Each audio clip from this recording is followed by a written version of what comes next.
राधे। एक बार युधिष्ठिर ने श्री कृष्ण भगवान से पूछा, हे माधव, मुझे कार्तिक मास के शुक्ल पक्ष में जो एकादशी पड़ती है उसका महात्म्य बताने की कृपा करें। श्री कृष्ण भगवान कहते हैं, हे युधिष्ठिर, किसी समय में जो ब्रह्मा जी ने नारद को इसका महात्म्य बताया था, मैं वही महात्म्य तुम्हें बताता हूं। कार्तिक मास के शुक्ल पक्ष में जो एकादशी पड़ती है उसका नाम हरि प्रबोधनी एकादशी है। यह इसका महात्म्य पापों का नाश कर देता है और इसके सुनने से पुण्यों की वृद्धि होती है और उत्तम बुद्धि वाले पुरुष जो भगवान का ध्यान करते हैं उन्हें मोक्ष की प्राप्ति करा देता है। पर बोधनी एकादशी का व्रत कर लेने से मनुष्य 1000 अश्वमेध यज्ञ और 100 राजसूय यज्ञ करने का फल प्राप्त कर लेता है। यह उपवास बड़ा दुर्लभ है। यह इतनी आसानी से प्रत्येक मानव को नहीं मिल पाता। बड़े सौभाग्य से ही यह व्रत मिल पाता है। भक्ति पूर्वक उपवास करने से ऐश्वर्य, संपत्ति और उत्तम बुद्धि की तथा राज्य और सुख को प्राप्त करा देता है। बड़े बड़े पापों को इस उपवास में भस्म करने की शक्ति है। पहले के जन्मों में भी जो पाप हो जाते हैं वो भी इस व्रत के करने से एवं रात्रि के जागरण करने से समाप्त हो जाते हैं। इस प्रबोधनी एकादशी के व्रत में बहुत शक्ति है।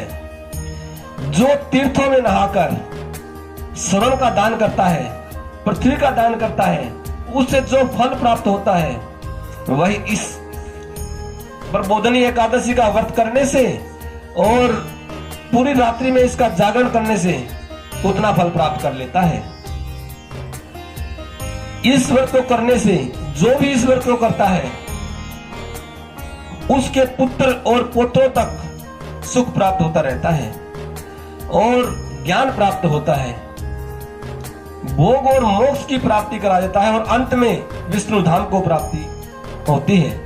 भगवान विष्णु के उद्देश्य से किया हुआ दान, स्नान, ध्यान, जप, तप इत्यादि होम जो भी हम करते हैं उसका पुण्य अक्षय हो जाता है।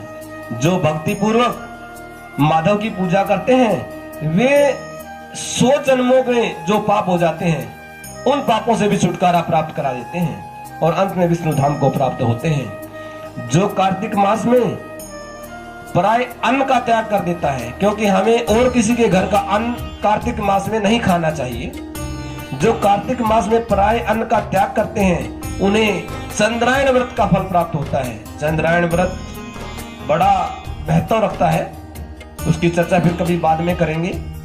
तो चंद्रायण व्रत का पुण्य मिल जाता है। जो विष्णु जी की कथा को बांचते हैं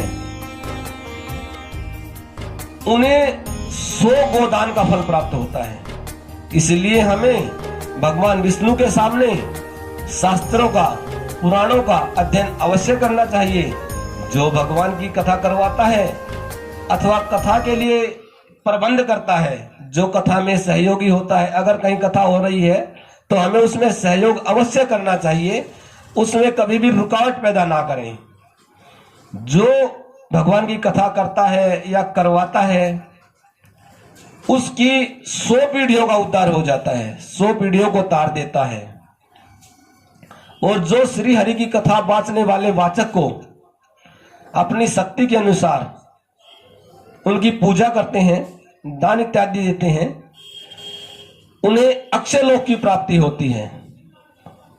इस दिन हम जो भी व्रत में करते हैं तो कभी भी हमें धन की कंजूसी नहीं करनी चाहिए। इस दिन अगर फल फूल, अगर पूजा इत्यादि पुष्पों द्वारा हम विधि विधान से पूजा करते हैं तो हमें असंख्य पुण्यों की प्राप्ति होती है। उससे हमारे पुण्य इतने बढ़ जाते हैं कि उसकी गणना ही नहीं की जा सकती। रात्रि के जागरण के समय, क्योंकि देखो व्रत का विधान है, एकादशी में हमें जागरण रात्रि में अवश्य करना चाहिए।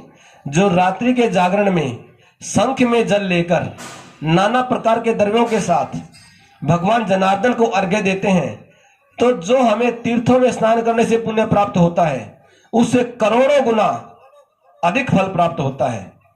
इन दिनों पर पुराणों का या भगवत गीता का श्रवण अवश्य करना चाहिए। पर बोधनी एकादशी के दिन हमें कथा अवश्य सुननी चाहिए, क्योंकि पुराणों का और भगवत गीता का अध्ययन करने से हमें कपिला दान का फल मिलता है। और केतकी के पत्तों से जो भगवान गरुड़ ध्वज का पूजन करता है, तो ये मानो कि श्री हरि भगवान 1000 वर्षों तक उस इंसान से तृप्त हो जाते हैं।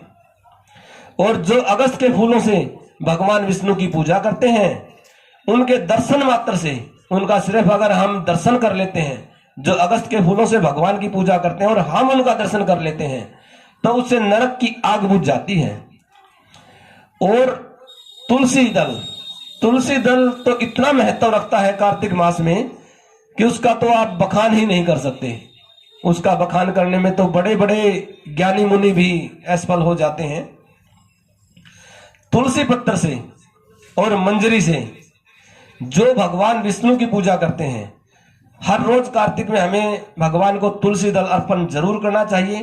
तुलसी में दीपदान अवश्य करें, तुलसी का दर्शन करें, उन्हें प्रणाम करें। ये तुलसी की 9 भक्ति होती हैं, 9 प्रकार की भक्तियां हैं।